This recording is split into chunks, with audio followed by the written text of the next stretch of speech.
కచ్చతీవు ద్వీపం శక్తి వ్యాఖ్యలపై ప్రధాని నరేంద్ర మోదీ కాంగ్రెస్ డీఎంకేలపై విరుచుకుపడ్డారు. కచ్చతీవు ద్వీపం విషయంలో దేశానికి అన్యాయం చేసిన కాంగ్రెస్ కు మహిళలంటే కనీస గౌరవం లేదని దుయ్యబట్టారు. విద్వేష రాజకీయాలు చేస్తున్న డీఎంకే తమిళనాడు అభివృద్ధిని పట్టించుకోవడం లేదని ఆరోపించారు. ఈ ఎన్నికల్లో ఎన్డీఏకు వేసే ప్రతి ఓటు తమిళనాడు భవిష్యత్తుకు గ్యారంటీ అవుతుందని ప్రధాని మోదీ హామీ ఇచ్చారు.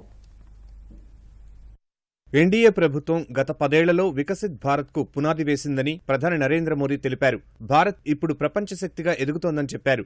లోక్సభ ఎన్నికల ప్రచారంలో భాగంగా తమిళనాడులోని వెల్లూరు, కోయంబత్తూరు జిల్లాల్లో జరిగిన సభలో పాల్గొన్న ప్రధాని మోదీ కాంగ్రెస్ డీఎంకేలపై తీవ్రస్థాయిలో ఆరోపణలు చేశారు. కుటుంబ సంస్థ అయిన డీఎంకే తన పాత ఆలోచన విధానాలతో తమిళనాడు యువత అభివృద్ధిని అడ్డుకుంటోందని విమర్శించారు. అవినీతిపై డీఎంకేకు మొదటి కాపీరైట్స్ ఉన్నాయని, ఆ కుటుంబమంతా తమిళనాడును దోచుకుంటోందని దుయ్యబట్టారు. తమిళనాడు ప్రజలకు డీఎంకే, కాంగ్రెస్ పార్టీలు చేసిన మోసం గురించి ఇప్పుడు దేశమంతా చర్చ జరుగుతోందన్నారు. ఆ రెండు పార్టీలు కేవలం జాలర్లకు మాత్రమే కాదు, మొత్తం దేశానికి తీవ్ర అన్యాయం చేశాయని ప్రధాని మోదీ ఆరోపించారు. जब कांग्रेस की सरकार थी, कच्चा तीवू आइलैंड श्रीलंका को दे दिया.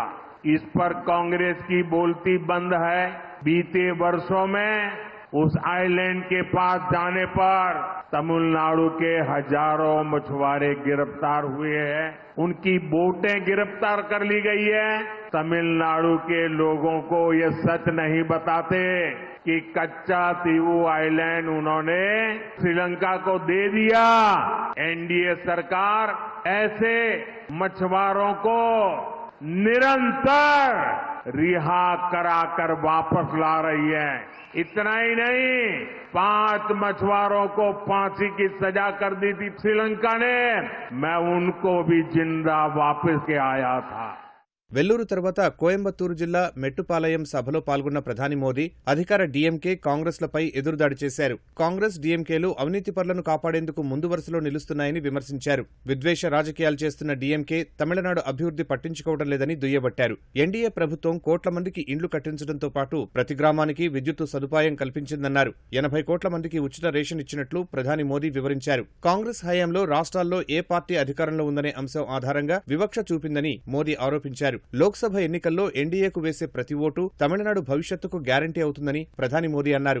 फैमिली पार्टियों को लगता है इनके बेटे बेटियों के अलावा कोई गरीब ट्राइबल बड़े पद पर बैठ ही नहीं सकता है. लेकिन बीजेपी ने पहली बार एक ट्राइबल महिला को भारत का प्रेसिडेंट बनाया. और उस समय भी इंडी अलायंस वालों ने उनका घोर विरोध किया.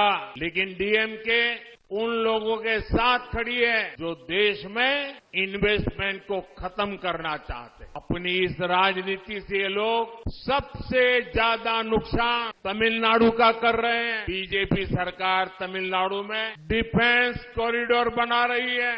इसका लाभ कोयम्बटूर को भी मिलेगा. क्या इंडी अलायंस की मानसिकता से कभी डिफेंस कॉरिडोर बन भी पाता? क्या कोई इन्वेस्टर हमारे देश में, हमारे तमिलनाडु में आता? తమిళనాడు తర్వాత మహారాష్ట్రలో ప్రచారం చేసిన ప్రధాని మోదీ ఇండీ కూటమి లక్ష్యంగా విమర్శలు చేశారు. ప్రతిపక్ష పార్టీల నేతలు అయోధ్య రామాలయ ప్రారంభోత్సవాన్ని బహిష్కరించాయని మండిపడ్డారు. ఓ పథకం ప్రకారం దేశంలోని ఎస్సీలు, ఎస్టీలు, ఓబీసీలను వెనుకబాటుకు గురిచేశారని ధ్వజమెత్తారు.